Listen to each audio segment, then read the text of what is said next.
I'm Tim Clark, filling in for Cindy Evett-Leach for this edition of Behind the Camera. And of course, we have a really cool guest tonight.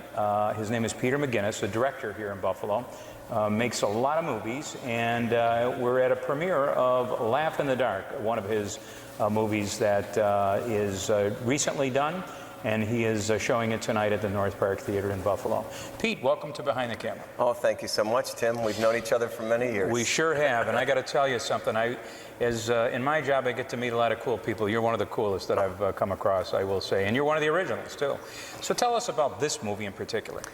Well, Laff in the Dark comes from a place deep in my heart, Crystal Beach Amusement Park. Right. 101 years of bringing nothing but memories, whether you went there one time for a picnic or you lived up there for the summers that I was fortunate to experience. It made an indelible impression to you. So as an artist who uses Buffalo right. and Western New York as his canvas, I think it was a matter of time before I came across Crystal Beach as a wellspring of creative possibilities, and I started by writing a song about it for the former owner of the park, who was ill, and his wife is like a second mother to me, and it brought them comfort and joy, and I told her that I'm going to make a movie about Crystal Beach. And we should tell our viewers, actually, what Crystal Beach was. It was an amusement park, really, right? It was an amusement park in 1888 through 1989. Right. A lot of the viewers know that, but we have a lot of folks not from the area that watch, too. In its heyday, 3,000 to 4,000 people a day would take a ship, a ferry, the Canadiana, across Lake Erie, and come to the pier. And it went through generational change, and it really was a safe haven and a place where I look to where there's nothing but joy. You went there ready to experience joy. There was the unknown. Right. There was wonder. There was curiosity. Like, I experienced that, and you know, to honor that in song, and then that evolved into a film. It's hard to explain where these projects kind of come from, but when they're so deep-seated in your DNA, right. they just kind of ooze out at the right time. And here we are, end of summer, 35 years ago this month, that park closed down. Wow. And with it, a lot of memories. Right. We keep getting older. There's been a documentary, a very good one that was done about Crystal Beach that we see from time to time on public radio, public TV, and but I felt like Crystal Beach deserves a rock and roll fantasy. And, yeah, and that's what you're doing tonight with this thing. That's for sure.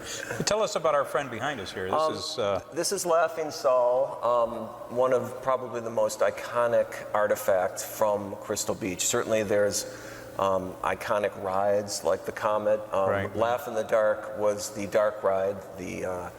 There were a series of them done by this pretzel company, and it was a fun house, and Laughing Saul presided in a few different locations over the years. Pagoda Tower, straight in front, off to the side, and I think she's more famous than anybody here in Buffalo. I mean, everyone has a relationship with her. And so now, if you're of a certain age in a certain era, you went to Crystal Beach, every summer, and it really was a very special place. And it's kind of neat that you're bringing it back and sort of reviving it, and showing a newer generation. Talk about reviving it. We set up Laff in the Dark. We recreated it in a Cheektowaga warehouse. Oh wow! So we used dolly track. I had original rickshaw cars. It was amazing how many people, the outpour of, hey, I have this relic, get this in your movie. I think there was this swell of, let me give this thing that I've cherished and maybe coveted a new life and a new purpose. So you're going to see over 100 artifacts, wow. Signage, props, cars from Crystal Beach. The real deal. You're going to see original footage from Crystal Beach going back even before the auction in 1980 when it closed.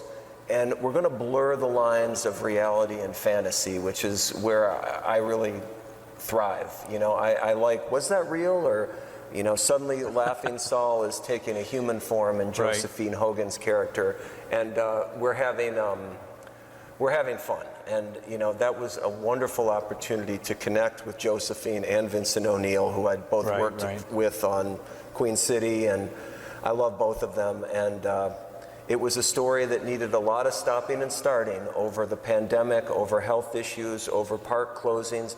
This was a 7-year gestation. This is the longest film that I've ever experienced. A real exercise in patience, but you know, I just kind of felt there was a guiding sense of just, we're going to get there. You know, we're going to get there. And that opportunity really came to bring everything together last summer, and then this winter we went into post-production pretty hard. And here we are. Here we are with the final product. Tell us a little bit about your career, because honestly, you know, you could have taken out of school, you could have gone the Hollywood route.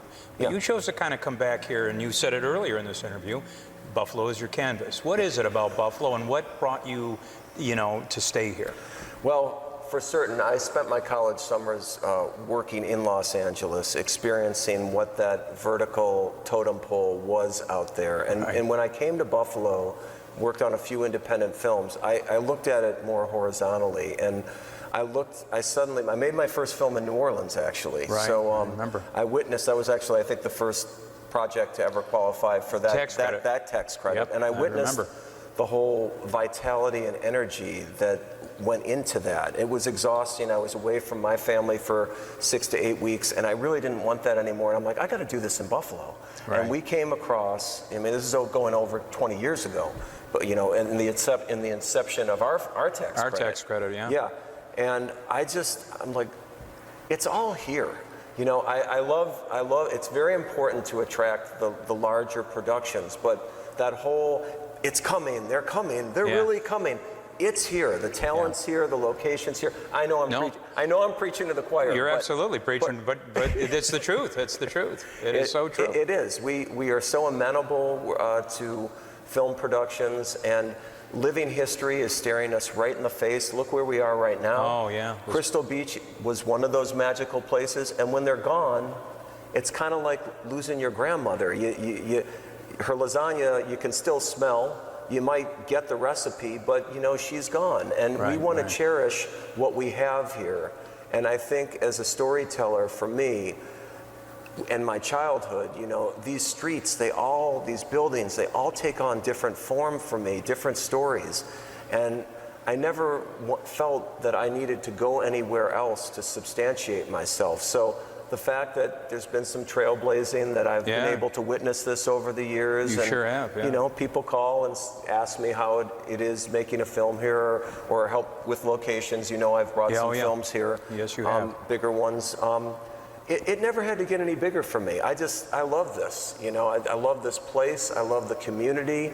I love that intersection of film, music, community, living history, and it's so here. And the last thing I wanted to be was some neurotic producer driving, you know, a Porsche 1,000,000 miles an hour with a gun to my head on the 405. You know, I just wanted to make films and storytell. So this is as good as it gets for me. Well, your sandbox, you're absolutely right. Buffalo and Western New York is easy to move around. It's way different from that whole LA, New York lifestyle. It is. But it still gives you a backdrop that is second to none, in my opinion. Right. And I feel it's the same thing with sports or music. It's like, you can go to New York, or you could go, you know, maybe get more credentials or whatever, but it's drop the puck, or start the music, and let's start speaking the universal language, and let's start creating. And that's where I'm at. You know, I've always felt like, you know, chasing dreams, you know, and when a dream is far away,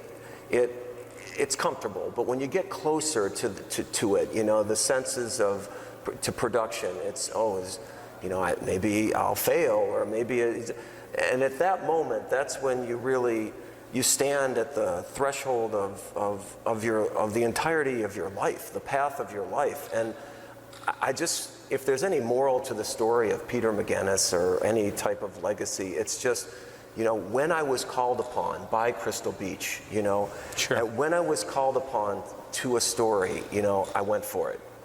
And it didn't matter you know, how I looked or I acted a fool or whether there was fame there. It's like I witnessed the currency I trade in is not American or Canadian or at par. It's in smiles and in energy. And you know that, you know, when you're on these sets, there's this feeling like of pride and community, and we're creating something here. Yeah, and I want that for Buffalo. Like, that's my investment. That's how I can give to Buffalo, you know, and that's me. I think as an artist too, you create this stuff and it lives long after we're both here on Earth, right? It'll live on in DVDs and, you know, wherever it is forever. You know, it's like I said, the process is so as important to me as the final product, because the process is what reflects my character. And, you know, if you can inspire, if people can go into this theater tonight and feel that tingle of what it was, that ineffable feeling of being wide-eyed in the dark, what's happening next. Oh, I remember, I went there, I got that A on my report card, I was able to get, I succeeded. That's success for me. Just to have that connection, visceral community kind of connection with people that makes some joy.